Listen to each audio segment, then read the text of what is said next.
ஜெயங்கொண்டத்தில் மறைந்த முன்னாள் பிரதமர் மன்மோகன் சிங்கிற்கு இரங்கல் கூட்டம். மறைந்த முன்னாள் பாரத பிரதமர் மன்மோகன் சிங்குக்கு அரியலூர் மாவட்ட காங்கிரஸ் கமிட்டி சார்பில் ஜெயங்கொண்டம் காந்தி பூங்கா முன்பாக மாவட்ட தலைவர் சங்கர் தலைமையில் இரங்கல் கூட்டம் நடைபெற்றது. கூட்டத்தில் ஜெயங்கொண்டம் எம்எல்ஏ காசோகா கண்ணன் மாலை அணிவித்து மரியாதை செலுத்தி இரங்கல் உரை நிகழ்த்தினார். தொடர்ந்து நடைபெற்ற இரங்கல் கூட்டத்தில் விடுதலை சிறுத்தைகள் கட்சி அரியலூர் கிழக்கு மாவட்ட செயலாளர் கதிர்வலவன், மாநில பொதுக்குழு உறுப்பினர் ஆண்டிமடம் ராஜசேகர், மதிமுக மாவட்ட பொருளாளர் PVR புகழேந்தி, மார்க்சிஸ்ட் கம்யூனிஸ்ட் கட்சி மாவட்ட செயற்குழு உறுப்பினர் மணிவேல், ஒன்றிய செயலாளர் வெங்கடாச்சலம், இந்திய கம்யூனிஸ்ட் கட்சி மாவட்ட செயலாளர் ராமநாதன், இந்திய ஜனநாயக மாதர் சங்க மாவட்ட தலைவர் பத்மாவதி ஆகியோர் மறைந்த முன்னாள் பாரத பிரதமர் மன்மோகன் சிங் செய்த சாதனைகளை நினைவு கூர்ந்து புகழஞ்சலி செலுத்தினர். இரங்கல் நிகழ்ச்சியில் VCK மாவட்ட அமைப்பாளர் சின்னராஜா, ஜெயங்கொண்டம் நகர காங்கிரஸ் தலைவர் அறிவழகன், மாவட்ட பொருளாளர் மனோகரன், வட்டார காங்கிரஸ் கமிட்டி தலைவர்கள் சக்திவேல், கண்ணன், சரவணன், ராஜேந்திரன், இளைஞர் காங்கிரஸ் நிர்வாகிகள் ஆனந்த்ராஜ், சாம் வர்கீஸ், சிவமணிகண்டன் உள்ளிட்ட கூட்டணி கட்சி நிர்வாகிகள் பலரும் கலந்து கொண்டு மன்மோகன் சிங் திருவுருவப் படத்திற்கு மலர் தூவி மௌன அஞ்சலி செலுத்தினர். இந்த நாட்டிற்காக தன்னை ஒப்படைத்த நேரம்தான் அதிகம் என்பது வரலாறு. இவர் ஒரு அரசியல்வாதி அல்ல, இவர் திட்ட இயக்குநராகவும் நேற்று இரவு இயற்கையில் இருக்கின்ற இந்திய திருநாட்டுடைய முன்னாள் பிரதமர் பெரும் மதிப்புக்கும் மரியாதைக்கும் உரிய ஐயா மன்மோகன் சிங் மலரஞ்சலி செலுத்தி இரங்கல் செலுத்துகின்ற இந்த நிகழ்வுக்கு தலைமையேற்று நடத்தி கொண்டிருக்கின்ற இந்திய தேசிய காங்கிரஸ் கட்சியினுடைய மாவட்ட தலைவர்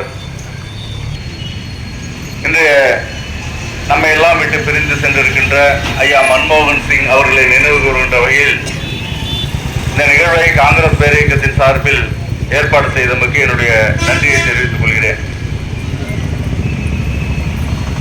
ஏனென்றால் இப்படிப்பட்ட ஒரு சிறந்த பிரதமரை வணங்கி அவருக்கு நாம் புகழஞ்சலி செலுத்துவது தமிழன் என்றைக்கும் நன்றி மறந்தவன் அல்ல என்பதை எடுத்துக்காட்டுகின்ற விதமாக இந்த நிகழ்ச்சி ஏற்பாடு செய்யப்பட்டிருக்கிறது. எத்தனையோ இந்த நாட்டிலே பிரதமர்கள் இருந்திருக்கிறார்கள்.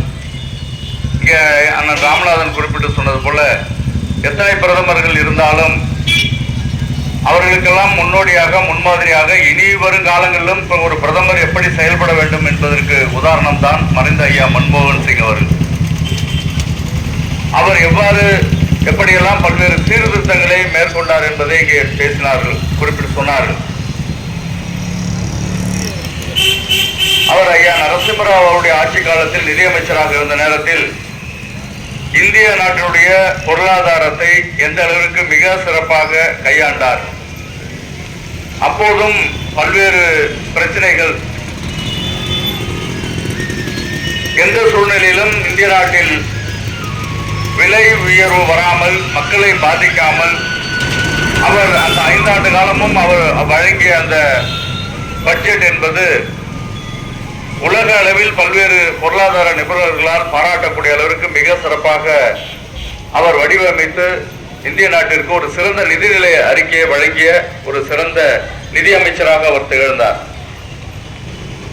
அதே போன்றுதான் அது ஒரு வாய்ப்பு ஏற்பட்டு ஐக்கிய முற்போக்கு கூட்டணி ஆட்சி அமைக்கின்ற நேரத்தில் 2004 2014 வரை 10 ஆண்டு காலம் ஒரு உண்மைக்கு உதாரணமாக, நம்பிக்கைக்கு பாத்திரமாக, கொண்ட கொள்கைக்கு உறுதியாக இந்திய நாட்டுடைய பொருளாதாரம் எந்த விதத்திலும் சீரழியாமல் ஒரு மிக சிறந்த ஆட்சியை அவர் 10 ஆண்டு காலம் வழங்கியிருக்கிறார். இது என்ன கொடுமைன்னா, அவர் பிரதமராக பொறுப்பேற்ற பிறகு ஐக்கிய முற்போக்கு கூட்டணியுடைய கட்சியின் தலைவராக இருந்த அன்னை சோனியா காந்தி அவர்கள் வழிகாட்டுதல் குழுவுக்கு தலைவராக வந்தார். அப்போ பாரதிய ஜனதா, RSS போன்ற எதிர்கட்சிகள் எல்லாம் ஐயா மன்மோகன் சிங் அவர்களை கேலி செய்தார்கள், கிண்டல் செய்தார். என்னன்னா, இவர் பேருக்கு தான் பிரதமர், எல்லா சூழ்நிலையிலும் அன்னை சோனியா தான் முடிவெடுப்பார், இவர் இந்த நாட்டுக்கு பொம்மை பிரதமராக இருப்பார் என்றெல்லாம் சொன்னார். ஆனால் அதையெல்லாம் முறியடித்து அவர் 10 ஆண்டு காலம் ஒரு மிக சிறந்த ஆட்சியை தந்த மிக சிறந்த பொருளாதார வல்லுநர் என்ற பெயரை அந்த 10 ஆண்டு காலமும் நிலைநிறுத்தியவர் ஐயா மன்மோகன் சிங் அவர். இங்கே குறிப்பிட்டு சொன்னார்கள்,